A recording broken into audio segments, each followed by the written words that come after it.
Una de las preguntas que me hacen mis pacientes con mucha frecuencia cuando las estoy examinando o le estoy haciendo el ultrasonido es ¿cuánto pesa mi bebé?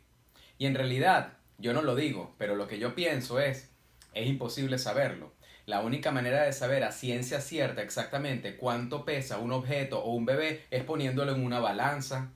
Pero el ultrasonido nos da un estimado. Con el ultrasonido podemos medir ciertas cosas, el diámetro de la cabeza, la circunferencia de la cabeza, la circunferencia del abdomen y el fémur. Y con esas cuatro medidas, el ultrasonido o la computadora calcula un peso.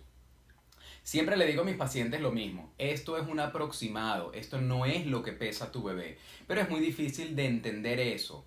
Lo primero que hace mi paciente cuando me pregunta eso es recordarlo. Entonces, por ejemplo, a las 30 semanas mi bebé está pesando 1,5 kg. Cuando la veo nuevamente a las 2 semanas, en la semana 32, me vuelve a preguntar lo mismo. ¿Cuánto pesa mi bebé? Yo vuelvo a tomar las medidas y le digo, recuerda, esto es algo aproximado. 1,750 kg. Lo primero que dice o que piensa es 1,750 menos 1,5 kg, 250. En 2 semanas aumentó 250 gramos. Eso uno lo puede calcular si uno se está pesando en una pesa o en una balanza. Pero con el ultrasonido no es así. Resulta que el ultrasonido tiene un margen de error muy grande. Se calcula que el margen de error puede ser de hasta 15% más, 15% menos.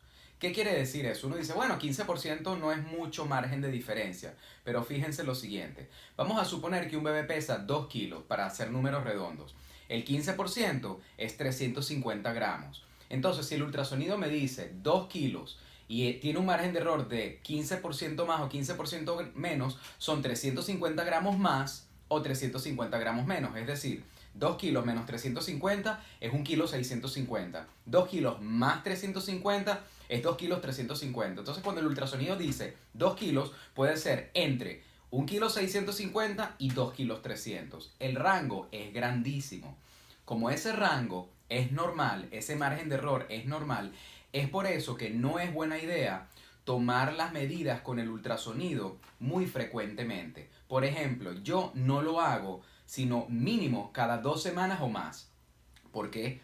Porque puede ocurrir que en una visita, por ejemplo, yo le tomo la medida a un bebé y me calcula un peso de 2 kilos y una semana después vuelvo a tomar las medidas y vuelve a dar 2 kilos o da, por ejemplo, 1,9 kg. Eso no quiere decir que el bebé no ha crecido, eso no quiere decir que el bebé ha bajado de peso, pero ¿cómo explicarle eso a mi paciente? Si una paciente escucha de su doctor que su bebé pesa 2 kilos y la siguiente semana pesa 2 kilos todavía o pesa un poco menos, se va a poner nerviosa y va a pensar que su bebé tiene un problema de crecimiento. Es por eso que no es buena idea tomar las medidas con el ultrasonido muy frecuentemente. A mí no me gusta hacerlo sino cada 3 4 semanas o más, pero muchas veces lo hacemos cada 2 semanas cuando en el tercer trimestre nos estamos viendo cada 2 semanas. Lo otro que también quería explicar es que en vista de que el ultrasonido tiene ese margen de error, los médicos obstetras con experiencia también estimamos el peso del bebé basado en el tamaño de la barriguita de esa paciente. Por ejemplo, yo palpo la barriga y yo estimo muchas veces y yo le digo a mi paciente, a mí no me interesa lo que diga el ultrasonido. El ultrasonido puede decir, por ejemplo, 2,7 kg, pero yo digo que este bebé pesa 3,3 kg. Y muchas veces la paciente dice, ¿cómo usted va a decir 3,300 si el ultrasonido dice 2,700? Es una diferencia de más de medio kilo.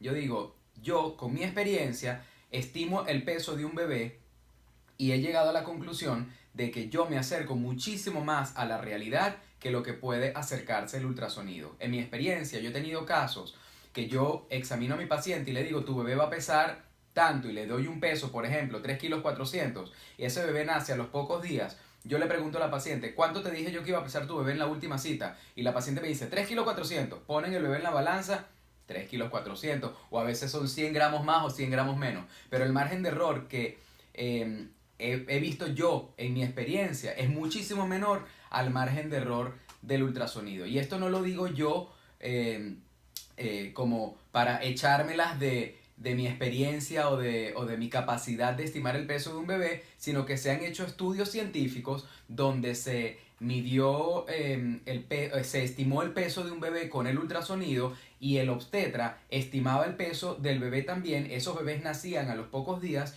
y resulta que el estimado del obstetra se acercaba más que el estimado del ultrasonido. En conclusión, cuando una paciente me pregunta ¿cuánto pesa mi bebé? Yo lo estimo con la palpación y mi experiencia. Yo muchas veces tomo la medida con el ultrasonido, pero hay que entender que la medida que se toma con el ultrasonido tiene un margen de error muy grande y en realidad no es muy útil y no hay que prestarle mucha atención. Espero que hayan entendido esto y que no haya sido muy enredado, pero de todas maneras, si tienen alguna pregunta al respecto, conversamos de este tema en la próxima cita prenatal.